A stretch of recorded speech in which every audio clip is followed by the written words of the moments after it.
আজকের আমি বানাবো ডাল পুরি। তার জন্য লাগছে ছোলার ডাল। ডালগুলোকে 2 থেকে 3 ঘন্টা ভিজিয়ে রাখার পর মিক্সিতে এভাবে ব্লেন্ড করে নেব। একবার ব্লেন্ড করা হয়ে গেলে তার মধ্যে দিয়ে দেব কাঁচা লঙ্কা, আদা কুচি। এই দুটো দিয়ে আরও একবার ভালো করে ব্লেন্ড করে নেব। ব্লেন্ড করা হয়ে গেলে একটা পাত্রে পরিমাণ মতো ময়দা দিয়ে তার মধ্যে দিয়ে দেব স্বাদ অনুযায়ী লবণ ও সামান্য পরিমাণ চিনি। তার উপরে দিয়ে দেব সাদা তেল। মহিমটা যাতে ভালো হয় তার জন্যই এগুলো দেওয়া। তিনটেকে ভালো করে ময়দার সাথে মিশিয়ে নিতে হবে।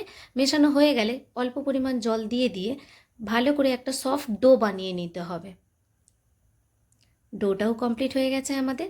এরপরে কড়াইতে তেল দিয়ে ডালটাকে যে বেটে রেখেছিলাম ওটাকেই সামান্য পরিমাণ লবণ দিয়ে ভালো করে একদম শুকনো শুকনো মতো করে ভাজা ভাজা মতো করে নেব। যে জলটা আছে পুরো শুকিয়ে যাবে, এরকমভাবেই ভাজবো।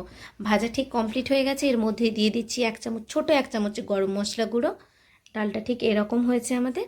তারপরে ডোটা থেকে একটা একটা করে এভাবে লেচি কেটে নেব। লেচিগুলো খুব বেশি বড়ও হবে না, ছোটও হবে না।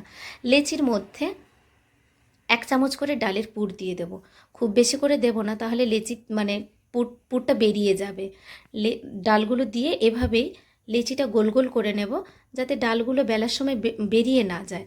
এরপরে কি করব, এগুলোকে একটা একটা করে বেলে নেব। তারপরে বেলা কমপ্লিট হয়ে গেলে গরম গরম তেলে এইভাবে ভেজে নেব। এই দেখুন পুরো যেন পেটটা এর ফেটেই যাবে এমনভাবে ফুলেছে।